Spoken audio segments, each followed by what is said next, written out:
Negative tender is a way to handle payouts on Clover devices. A use case may be paying out a lottery ticket or paying a vendor straight from the cash register. So let's get to see how that actually works on the device. To get started, we're going to open negative tender and keep in mind that our version is already set up.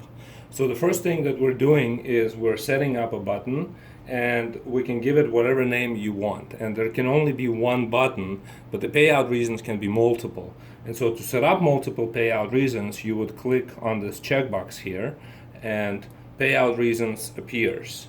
And the payout reasons is a list that you can put together. So we've already added a few, such as lottery, vendor, CRV, owner draw. So these are the payout reasons. And the button name is a payout. And so once we have that done, we're going to go ahead and save. And the button shows up on a payment screen. Now, to get to the payment screen, let's go ahead and, sell something for $25, for example. And now you have your payout button. And so you can give $5 a lottery, and you can apply it as payment, or you can open register. When you apply it as payment, we take whatever your customers owe. Basically, two transactions happen. We take the money out of the register and then use the money to pay against whatever they have, and then we split the transaction and let you go to the next payment where the remainder can be paid for, like so. Right? And let's go ahead and print the receipt real quick. The next question is, how do you handle a zero-cost transaction? In other words, what if somebody just comes in and wants to take money out and they're not buying anything? So for that, you can create an item in your inventory with a zero cost. And that lets you get to the next screen where you can do the payout. For example, vendor is somebody who usually doesn't buy anything from you, but somebody that sells you stuff. So you can simply pay your vendor like so, and then just close this transaction out as well. So some of the settings that are available on negative tender include the ability to disable managing negative tender by employee, or disable paying out with negative tender by employee.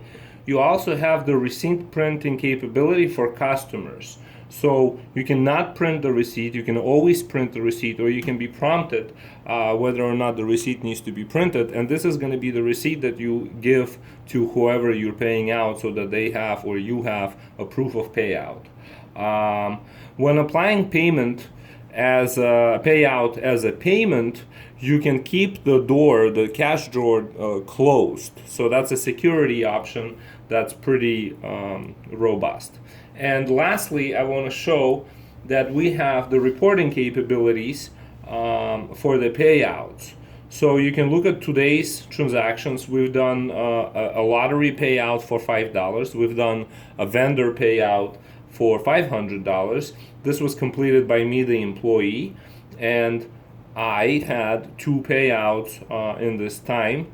So let's go ahead and put this on a 30-day frame just to see a bigger picture. So all of the payouts that were completed by me are showing up here, or any other employees, right? So then you can flip the grouping by reason. So now you have the lottery payout as the reason, and these are the employees that have issued the payout. And these are the reasons of the payouts, and so and then this is ungrouped, where we just basically show. And all of these things, they can be printed. So you can print these reports at the end of the day, week, months, or however you prefer. And so, in a nutshell, that's a negative tender. Thank you.